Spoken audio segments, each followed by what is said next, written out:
ஹல்லேலூயா. கர்த்தருடைய பரிசுத்த நாமத்திற்கு மகிமை உண்டாவதாக. இன்றைக்கும் கர்த்தருடைய பிள்ளைகள் என்று சொல்லிக் கொள்கிற நமக்கு இருக்கக்கூடிய முக்கியமான குணாதிசயங்கள் என்னென்று சொல்லி நாம் வேதத்திலிருந்து பார்க்க போகிறோம். யாக்கோபு எழுதின பொதுவான நிருபம் 1வது அதிகாரம் 19வது வசனத்தில், ஆகையால் என் பிரியமான சகோதரரே, பிரியமான பிள்ளைகளே, நீங்கள் என்ன செய்யுங்க, யாவரும் கேட்கிறதற்கு தீவிரமாயும், பேசுகிறதற்கு பொறுமையாயும், கோபிக்கிறதற்கு தாமதமாயும் இருக்க கடவீர்கள். ஆமீன். இந்த 3 குணங்களோடு நீங்க இருங்க. உங்களுக்கு இந்த 3 குணங்களும் இருக்கணும் அப்படின்னு சொல்லி ஏசப்பா இந்த வார்த்தையின் மூலமாய், ஊழியக்காரர் மூலமாய் நம் ஒவ்வொருவருக்கும் அறிவுறுத்துகிறார். முதலாவது, கேட்கிறதற்கு தீவிரமா இருக்கணுமா. ஒருத்தங்க சொல்ற வார்த்தைய தீவிரமா கவனமா கேட்கணும். தீவிரம்னா அதுதான், கரெக்டா கேட்கணும். சொல்லிகிட்டே இருப்பாங்க, கரெக்டாகவே கேட்க மாட்டாங்க. எடுத்துக்காட்டுக்கு நம்ம பைபிள் சர்ச்சில் ஊழியக்காரர் வசனம் சொல்லும்போது பார்த்திங்கன்னா, அதிகாரம் கரெக்டாக எடுப்பாங்க, வசனத்தை கரெக்டாக கேட்காமலே நம்ம முதல்ல படிக்கணும்னு சொல்லிட்டு ஆளுக்கு முன்னே தப்பாக எடுத்து வாசிப்பாங்க. இதுதான் கரெக்டான உதாரணம். இது பார்க்கலாம். அப்போது நாம் கரெக்டாக கேட்குறதில்ல, தீவிரமாக கேட்கறதில்ல, என்ன சொல்கிறாங்கன்னு புரிஞ்சு கேட்குறதில்ல. அதனால நிறைய விளைவுகள் வரும். இவங்க ஒன்று சொல்லியிருப்பாங்க, அவங்க தப்பாக கேட்டு அது வேற மாதிரி செய்யறது. அடுத்து அப்படி நம்ம இருக்கக்கூடாது. அப்போ கேட்கறதற்கு நாம என்ன செய்யணும், தீவிரமா இருக்கணும். அரையும் குறையுமா கேட்டுட்டு அரையும் குறையுமா எந்த காரியத்தையும் செய்யக்கூடாது. அடுத்து பேசுகிறதற்கு பொறுமையாய், கேட்டுட்டு நிதானமா கேட்டுட்டு அடுத்து பொறுமையா பேசணும். பாதியை கேட்டுட்டு தப்பா புரிஞ்சுக்கிட்டு தப்பாவே பேசுறது, அப்படி இல்லாதபடி வாயிலிருந்து வருகிற வார்த்தை என்ன செய்யணும், பொறுமையான வார்த்தைகள். பேசுகிறதுக்கு பொறுமை அப்படின்னா பொறுமையா ஸ்லோவா அப்படி இல்லை, அந்த மாதிரி அர்த்தம் இல்லை. என்ன சொல்றாங்கிறத கேட்டுட்டு அதுக்கப்புறம் யோசிச்சு பேசுங்க, பொறுமையா நிதானமா பேசுங்க அப்படின்னு சொல்லி சொல்லப்படுற. அவசரத்துல வார்த்தைய விட்டுறாதீங்க, சரியா கேட்காம சரியா பேசக்கூடாது என்று சொல்லியிருக்கிறது. அடுத்து கோபிக்கிறதற்கு தாமதமாய், முக்கியமான வார்த்தை தான். சிலருக்கு சில வார்த்தையை சொன்ன உடனே சட்டுன்னு கோபம் வந்துடும். சொன்னதை சரியா தீவிரமா கேட்காம நிதானமா கேட்காம புரிஞ்சிக்காமலே கோவப்படுவாங்க.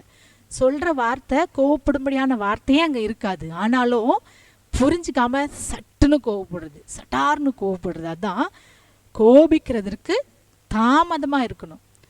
கோபம் தாமதமா வரணும்னு சொல்லி வசனம் சொல்லுது. ஆனா யாருக்குமே கோபம் தாமதமா வராது, உடனே வந்துடும். முற்கோபம்னு அதை சொல்லுவாங்க. முற்கோபினா டக்குன்னு கோபப்படுறது. அப்போ இன்னைக்கு நாம் அப்படி இருக்காதபடி தாமதமாக கோபிக்கணுமா. அப்போ கோபமே அமர்ந்துடும். வேகமாக நம்ம கோபப்படுறோம் ஒரு காரியத்தை சொன்ன உடனே. ஆனால் இந்த வசனம் எவ்வளோ அருமையாக சொல்றது பாருங்க, கோபிக்கிறதுல தாமதம் வேணுமா. அப்போது நமக்கு கோபமே போயிடும். கோபத்தில் ஒருத்தங்களை திட்ட மாட்டோம், கோபத்தில் ஒரு காரியத்தை செய்ய மாட்டோம். அப்போ இந்த 3 காரியத்தில் நாம் வெளிப்போடு இருக்கணும். அடுத்த வார்த்தையில, மனுஷனுடைய கோபம் தேவனுடைய நீதியை நடப்பிக்க மாட்டாது. ஏசப்பாவுடைய நீதியை நாம ஒரு மனுஷன் மேல கோபத்தோடு இருந்தா அங்க அந்த மனுஷன் மேல கர்த்தர் நீதியை நடப்பிக்க மாட்டாராம். எப்படின்னா, இப்போ எடுத்துக்காட்டுக்கு நம்ம வீட்டு பக்கத்துல உள்ளவங்க நமக்கு இடைஞ்சல் பண்றாங்க, நமக்கு கஷ்டத்தை கொடுக்குறாங்க, நம்முடைய சத்துருக்களாகிய மனுஷர்கள். அப்போ நம்ம அந்த சத்துருக்கள் மேலே கோபத்தோடு எரிச்சலோடு இருப்போம்னா அந்த கோபம் நமக்குள்ளேயே, அவங்க மேலே இருக்கிற அந்த கோபம் ஏசப்பாவுடைய நீதியை நடப்பிக்க அங்கே தடையாக இருக்கும். அப்போ அந்த மனுஷங்க மேலே கோவப்படாதபடி விட்டுருங்க, கர்த்தர் பார்த்துக்குவாருன்னு. அவங்களே நினச்சி நினச்சி கோபப்பட்டுக்கிட்டே இருந்தால் அந்த கோபம் ஏசப்பா அவங்க மேலே நம்முடைய நீதியை அவர் நடப்பிப்பதற்கு அது தாமதமாக இருக்கும். ஆகவே இந்த வேலையில் கோபிக்கிறதற்கு நிதானமா இருக்கணும். நம்முடைய கோபம் ஏசப்பாவுடைய நீதியை நடப்பிப்பதற்கு தடையா அங்க இருக்கக்கூடாது. சத்துருக்களுக்கு அவர் சரி கட்டுவார். அப்படி இல்லாத நீங்க கோபிச்சுக்கிட்டே இருந்தீங்கன்னா அவர் அந்த சரி கட்டுதலாகிய நீதி அவர்கள் செய்ய முடியாமல் போய்விடும். ஆகவே இந்த வேலையில் ஏசப்பா இந்த 3 குணங்களை எனக்கு நீங்க தாங்கப்பா.